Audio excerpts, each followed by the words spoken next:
Malo e lau mali a ho e ki pia malo e lelei e tonga katoa pe, pia moe ka kai katoa pe unau mea mai I hoa ko e ni.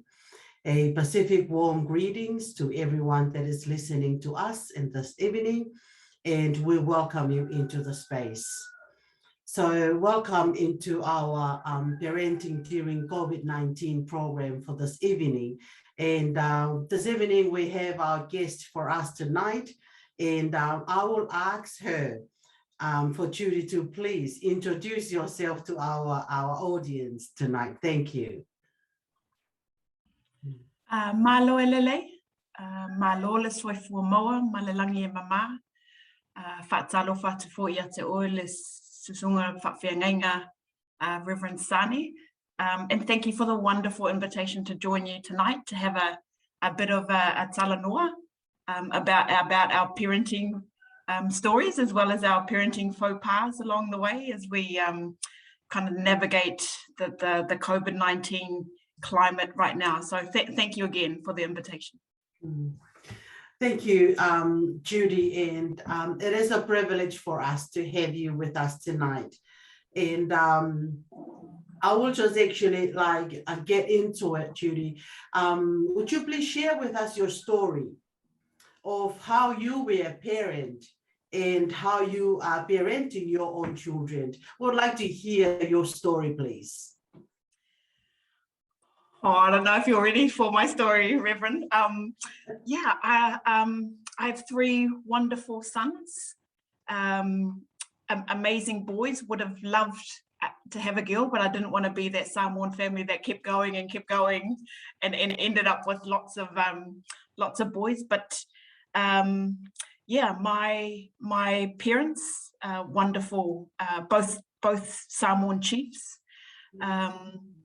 We've lived in New Zealand most of our lives. I was born in Samoa at Mototua Hospital in Apia, and had come to New Zealand with my mum. Actually, my mum had gone to Samoa in the 70s, and obviously back then they didn't have any kind of scanners near the airport, and so my mum was visiting my granddad, her dad, who was quite ill. And she was pregnant with me, and by the time it was due to come back to New Zealand with my older brother and my dad, who were already here, the flight attendant stopped my mum and said, "You look too heavily pregnant. You can't get on the plane." So she stayed in Samoa, and I was born in Samoa. But yeah, I guess you know, very similar to many parents.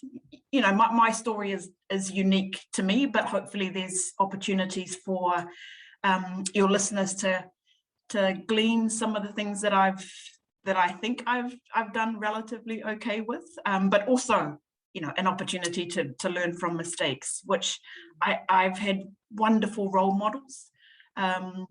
And that's my mum and my dad. My mum, Oranga Tamariki, Viliamu, and my dad, Oranga Tamariki, Noah, Viliamu. And then I've married Stephen Matai'a, who himself has my in-laws, wonderful people, Tavale Matai'a and Alison Matai'a. So you know, we're surrounded by great role models around us, and I also recognize that that's not always the case for many parents. But yeah, I think having role models who encourage your journey as a parent is a huge step that not often people have that in place. Thank you, Judy. And from a cultural perspective, what differences do you see in our traditional way of raising children compared with what is considered good parenting here in New Zealand context? That's a really tough one, because we encourage the conversations in our workspaces, you know, Reverend. So, you know, in the social services, we tell people to bring all of yourself to the workplace, but actually that when we're in the social services, we're so aware of our own kind of, the Palangi word is baggage. Yeah. We know what that feels like. I think culturally, a colleague and I had presented at an international conference online last month, and we talked about the very traditional Samoan style of parenting. And I'm not sure if this resonates with many people, but there was an early writing from Dr. Matai'a and Penelope Schofield. They wrote a really early piece around parenting in the 1970s, 1980s, and it was the kind of wave of migrants that had come over, but they were talking about Samoan parents.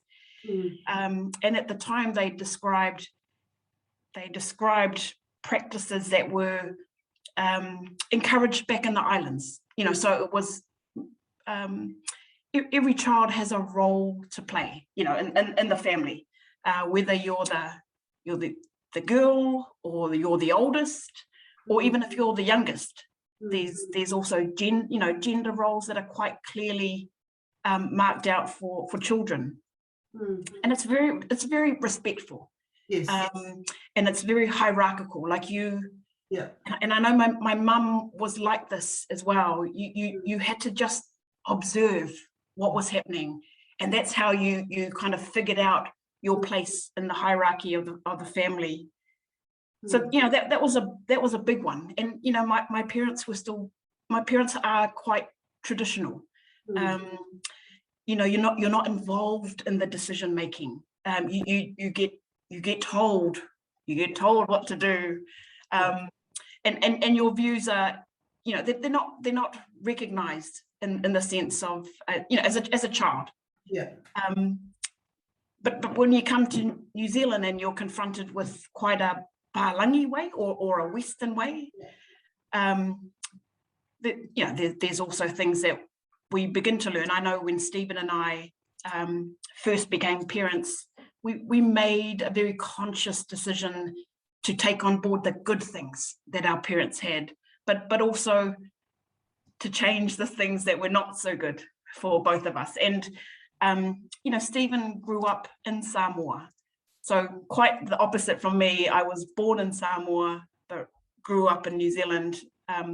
Stephen was born in New Zealand and grew up in Samoa because his parents were missionaries for YFC in any case. So, we'd seen quite different practices, and I really wanted, I guess I was always concerned that my parents were very traditional in the sense of the duties for the girl was always indoors, which was almost, I became quite resentful to my brothers who had a very free, they were allowed to go out and they were allowed to hang out with their friends. They were allowed to, go after rugby training, hang out at the local park, and I wasn't.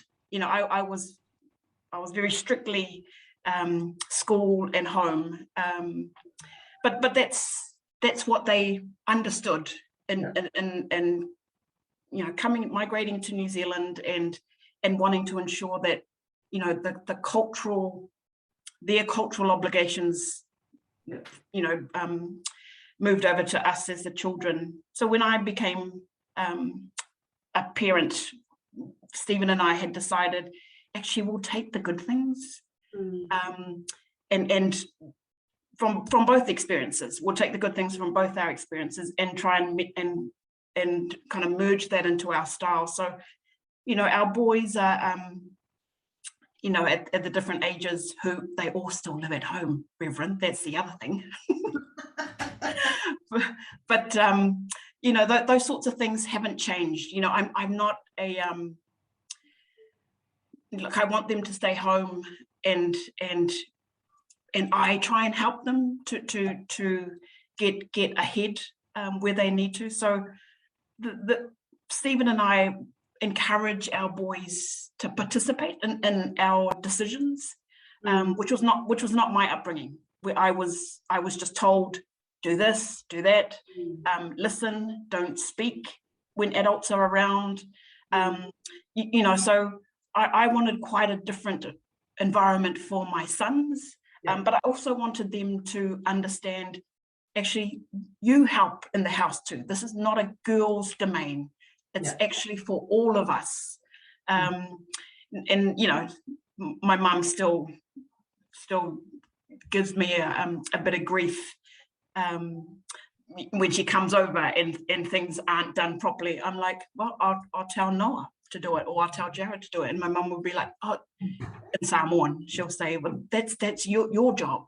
And I would say, well, actually, no, that's not just my responsibility. So, you know, we decided to do things quite differently. And we decided very early on that we would always ask our boys and invite them into, you know, my sons make a joke of it now, but, and you know, Reverend, my working life has been in care and protection. And so when I worked for Child, Youth and Family, they have these family group conferences. So, you know, you gather everyone together, you have these conversations.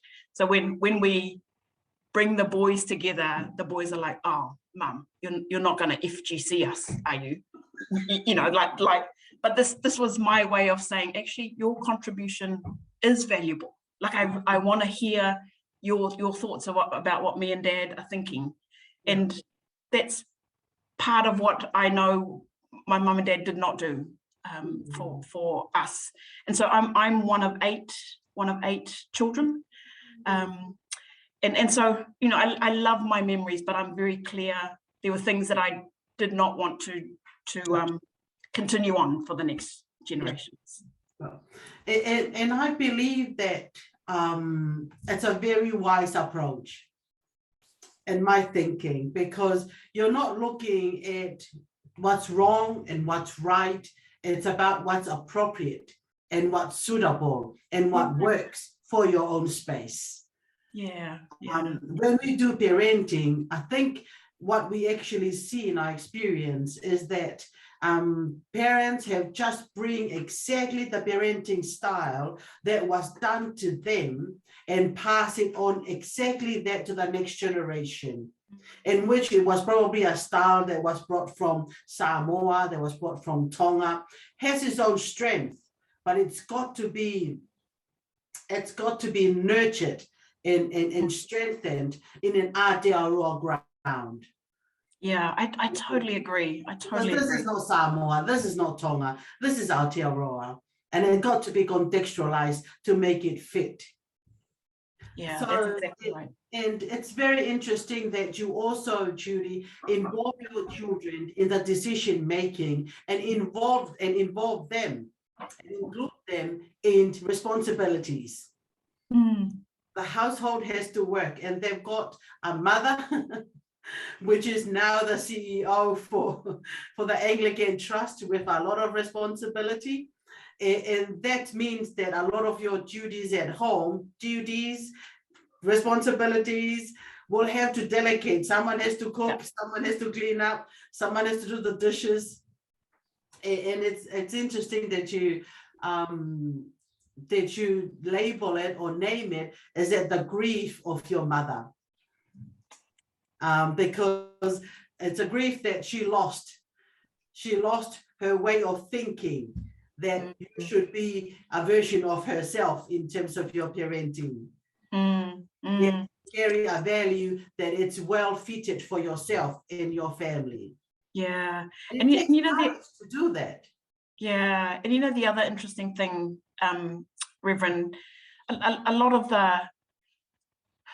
the obligations for Samoan girls was to be quite docile, you know, really subservient as a girl, and so when you come into the family, that becomes your role. I was very clear very early on that I was not going to be that way inclined.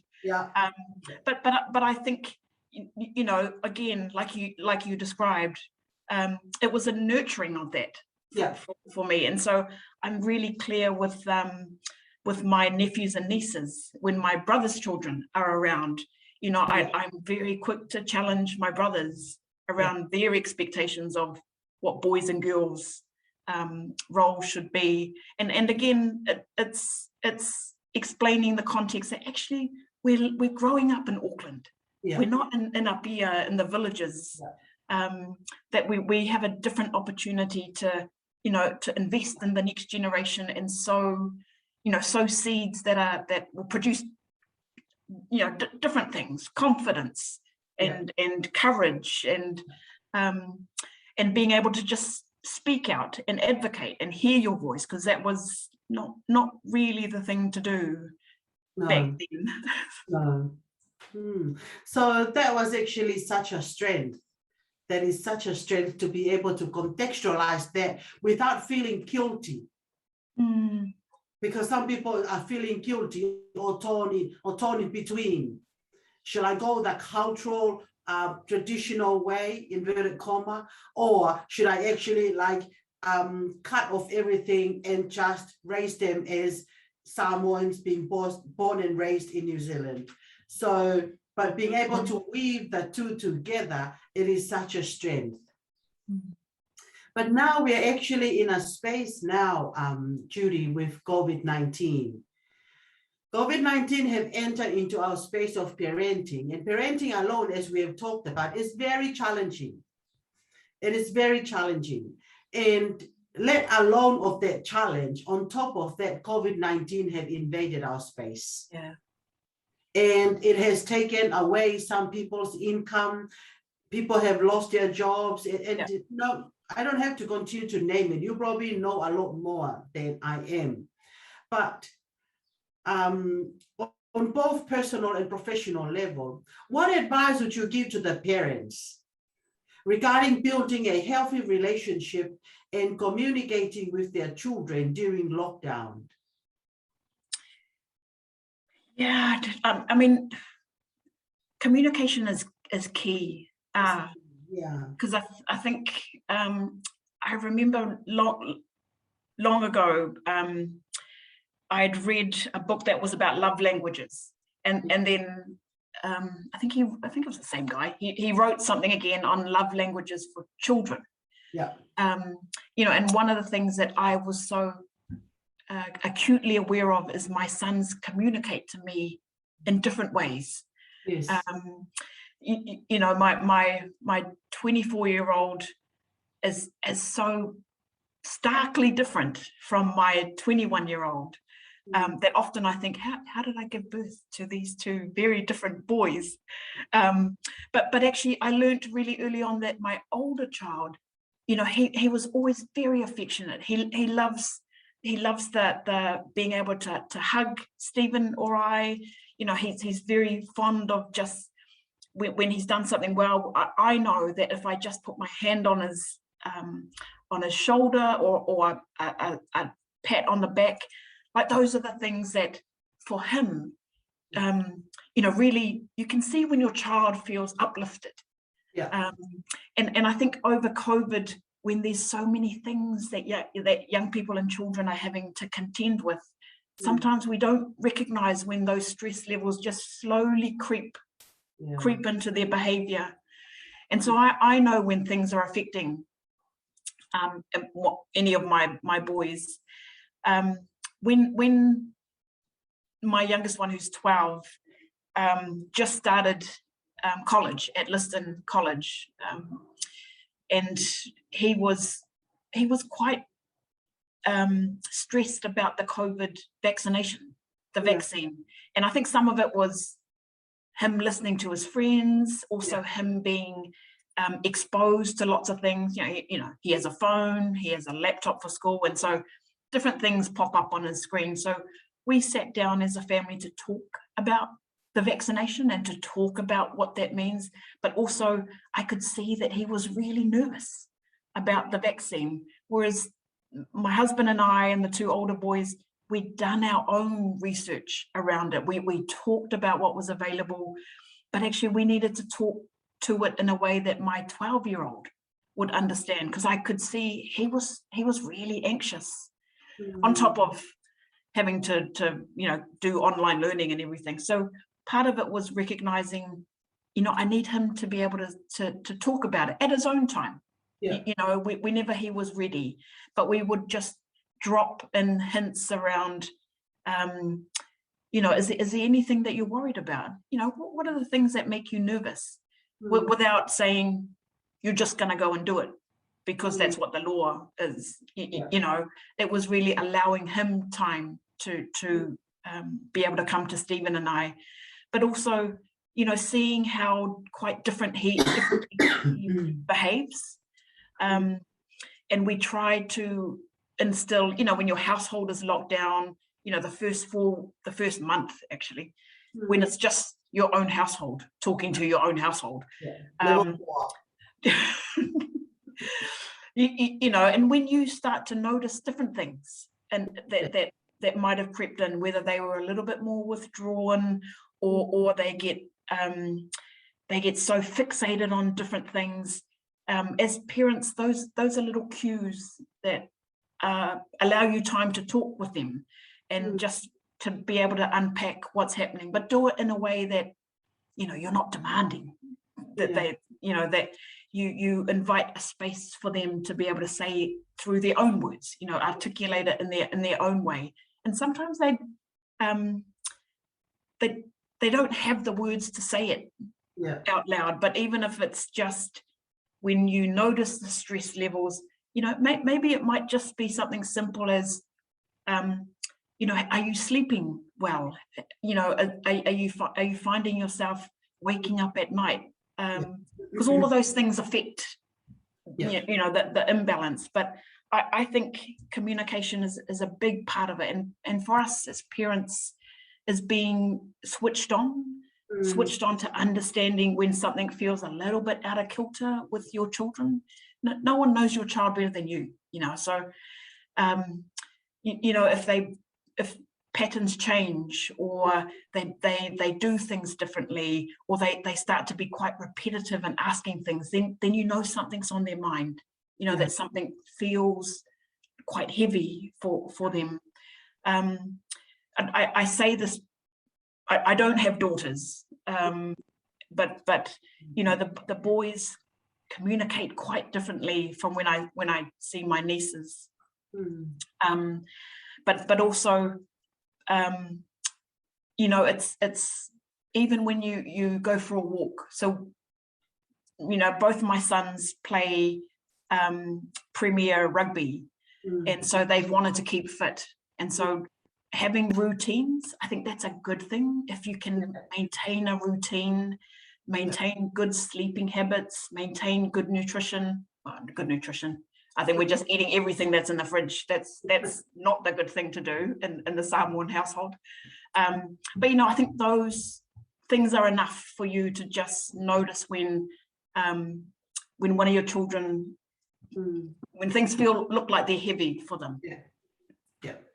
It's great that you talked about, like, the focus is on the child, to observe the child, in terms of changing their behavior, in terms of if you actually see this, they ask a lot of questions. But I also see, Judy, the importance of the parents' well-being. Because if the mother is not well, if the mother is overwhelmed with stress, they won't have space to observe their children. They will be busy observing whatever that is actually placing the weight of stress upon them. Whether is it like food, whether is it income, whatever that may be. But, you know, even the father as well. So it is important for the parents to be well in order for them to look after their children. 100%. And in saying that, what advice would you give to the parents whom their children is experiencing anxiety, low mood, like how you describe it? What would be your advice for the parents? I think for parents is to you know, just to be present. And you know, there's no right or wrong process to follow. I think children know when they feel like they're in a space where they can open up You know, as long as they're in an environment that is loving, that is supportive, that is nurturing, and you allow them space to be able to do that. I think, you know, don't be hard on yourself. Yeah. You know, if your kid just gives you the odd grunt here, yes, no, yes, no, yes, no answers, then, you know, don't worry about it. Don't worry that they don't want to engage in conversations, as long as when you recognize those moments, then leap in there. But I think for parents, you know, give yourself some credit. You know, there's so many stresses on families right now. That it's exactly like you said. You know, you also have to recognize when you're not in a good space, because the kids will feel that. You know, they'll feel the stress of mum, who's, you know, and sometimes I revert back to sounding like my mum and doing things like my mum, and then I know my boys, you know, rush around doing things, because then either I've just had enough of something, but is to recognize what those trigger points are for you, and where possible, you know, talk with your husband or your wife or your partner, you know, about what that feels like for you, because this is such a crazy time for families, and when you are faced with so much uncertainty with a job, you know, or with how are you going to make next week's rent, let alone what are you going to do for Christmas? You know, that seems to be what we already know stresses parents out, and the kids will sense that. You don't have to say anything for the kids to. So some of it is also, you know, talk with your husband and wife about what triggers you might experience, but and still, you know, feel balanced enough that if you need to go for a walk, then go for a walk. If you need to ring your girlfriend, ring your girlfriend. You know, if you so that you have an outlet somewhere. You know, and if it is needing to be really prayerful, then set aside some time for you to be in moments of prayer and discernment, to think things are getting out of hand. I need you need to anchor yourself in something. That is very true. And it's very interesting. One of the things that you said, it's important for them to be present, because sometimes our physical presence doesn't mean that we are emotionally and psychologically present. So, and also, and it's great that you also say to the our listeners, Judy, to give themselves credit, because it's not just the parents that have the mom and the dad. There's also blended families. You're gonna have children from another relationship. It's also in the house and locked down with you.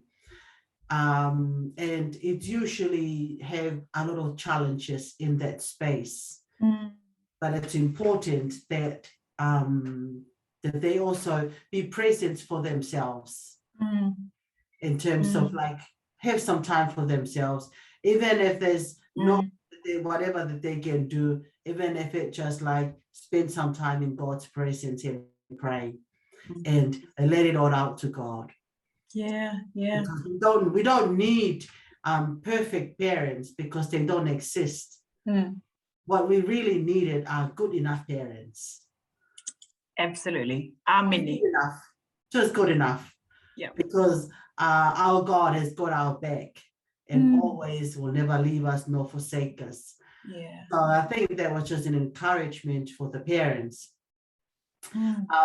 But finally, Judy, what do you think that we should do as a community? You know, as a community, what would we do to support each other in parenting our children during COVID-19? Because now we know we used to push for the vaccinations. At the moment, we are journeying in a space that you have to learn to live with COVID-19, which is actually a space of anxiousness in a way. I've got 4 boys, and it's interesting. I don't know how to raise girls. I've got 4 boys, and my 2 older boys have been fully vaccinated. The 2 younger ones hasn't been in an age to be able to get their vaccine. Right. What I'm actually, and now primary school is open now, and I'm very anxious because my second son has got a heart condition that makes him vulnerable in the space. Yeah. So I am very cautious of that. But what is it that we could do as a community? You know, that's my situation. Other parents might be different. You know, their children probably have other health conditions that are probably different from mine. But what is it that we as Samoan community, as Tongan community, as Cook Island community, what is it that we can do to support each other in parenting at this time? Yeah, you know, Reverend, one of the easiest things is just to reach out to people. You know, don't wait for someone to call you. That actually, if you have it on your heart to call someone, then be proactive. And it's not like you're checking in on them, but you can start the conversation around, you know, how are you doing? You know, as mother to mother or you know, parent to parent. And then introduce you know, how's Noah doing? You know, how's Noah coping with lockdown? And before you know it, you know, you get the parent thinking about how their son is coping, reflecting on how, you know, what tells them that Noah's doing well. So when I'm connecting in with even my own siblings, and I ask them, how's Silas doing, my nephew, like I'm in some ways forcing my brothers to think, you know, how is my 15-year-old doing? And so those are really easy ways to get them talking about each other. So sometimes I think we rely too much on, you know, reach out for help if you need anything. Well, actually, you could actually do your part and just call them. And you know, if it requires a little bit more, you know, I think even just sending them a link and just saying, hey, I saw this really amazing piece. I thought of it for, you know, the preteens. You know, the primary school age children are experiencing things very different from high schoolers. You know, the high school young people they're in a place now where the exams are front and center of their thinking, and so also inviting parents to be able to say, well, how can I help you in that space? You know, the next few weeks for our senior students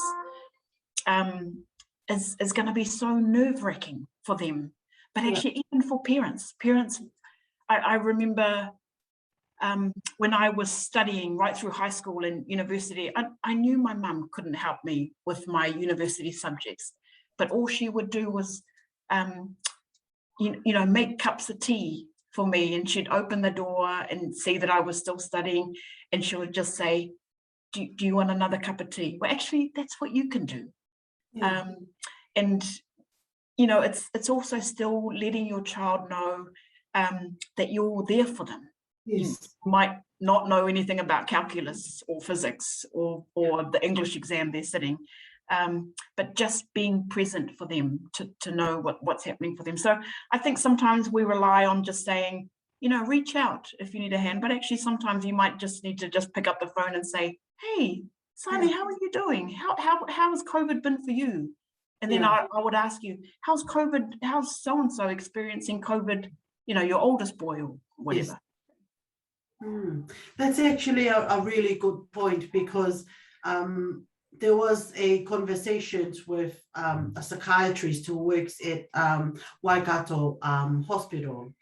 And he said to me, he said to the audience that one of the things that he didn't like about the language, that it's talking about social distancing. And he said, we should be socially connected, but physically distancing. So that's exactly what you're saying, Judy, to be socially connected, supporting each other, whether it's at the phone, or it's at the social media, or whatever platform, but get connected with one another. Yeah. And you give, you take, you know, you ask for help, but you also give help in that talanoa. Yeah, totally. Communications. So was there anything else that you wanted to share with us in regarding, like, is there anything that you see in your service now? Is there like people are self-referral with the need for support? Was there any trend there that you see in terms of like needing for parenting support, or is it more muscle kind of support? Yeah, I think, you know, in the climate that we're in, you know, we're all traversing quite different things. Yes. And often it's traversing things that we've never experienced before. And, you know, I recognize that it's hard on my parents because they love having their grandchildren around. Yes. And so I'm also saying to them, actually, you can only have one family or two families. You can't expect all the children to come with their children. Yes. But that's hard for my parents because, you know, we do everything in big feasts. And so having to just say to my parents, actually, you just connect on Zoom. And even getting my parents on Zoom, Yes. you know, that was hilarious for the children, seeing their grandparents trying to navigate Zoom. But that was still an opportunity for them to engage. So I think we can still use technology in lots of fun ways. Yes. To still keep our family cohesion. Yeah. And I think in the way that we're parenting now, I would just really encourage your listeners that there are so many services. Yeah. You know, and where possible, it is a good time to be able to be okay with not being okay. Yeah. You know, like you said, there's no perfect parent. Oh. But what you can do is always want to be better and provide opportunities for that communication line, however that looks for your household. Yeah. I know for my second boy, he doesn't talk much at all. You know, he's very much but I know he loves words of affirmation. He doesn't say much himself, but I can see when there's a different aura about him. When I say, man, Jared, that's an amazing grade that you got, you know, and I can see he you know, his shoulders go back, and you know, he's been getting a lot more grades, but he doesn't say anything. Whereas my older one and my youngest one, they're such chatterboxes. They just keep talking. But each child is different. Yeah. You know, so I would really just encourage your listeners to you know, to think about what those love languages are for children. It's been a long time. I mean, my two older boys are you know, they're wonderful, remarkable boys, and if anything, the fact that they are you know, good citizens, that they are great friends, they're wonderful sons, actually all my sons, but actually it's what they feel about themselves. You know, that has to be what you leave children with, that they have a sense of confidence. You know, it might vary in different settings, but as long as they feel a degree of self-confidence, that they can come to you or go to auntie, go to uncle, go to grandma, that they have those pillars in the family that will just be there for them. You know, no judgment, no condemnation, just be there. So you know, it's a tricky time, COVID, and I don't see it leaving our country anytime soon. And so we have to adapt and find new ways to keep connecting, like you said, Reverend. Thank you, Judy. And I'm actually hearing you continue to emphasize for the parents to know their children's love language. And as far as I'm concerned, there are about 5 love languages, which is... So I only know my son's ones, which is why So that's quality time. Yeah, quality time. My older boy is around touch, physical touch. Physical touch. So there's also words of affirmation. Yeah. There's also giving of gifts. I think that's the act of service. Oh, there you go. Maybe I need to try and encourage those gifts. But actually, what I do recognize is that they show elements of each of those. But they're more prominent for certain one, for one of my boys in particular. But yeah, those are awesome. And they're good reminders for parents, actually. Because it's not just for the children, it's also for parents as well. So for the children to learn the parents' love language, and even the couples, the adults, they learn that of one another so that they could reciprocate each other's love language. Because what you give, you don't give your own love language, you give the other person's love language. Yeah. It can be tricky at times, but what a form of communication to be established at home during this time. Yeah, absolutely. And that brings us into a closure of our program. And Judy, I just want to say thank you very much. You're welcome, Reverend. Thank you. And also a very big thank you for our audience, and also an acknowledgement for our sponsor for this program, Parenting During COVID-19, acknowledging North Foundations for their support in funding this program. Malo Alpito. Malo Alpito.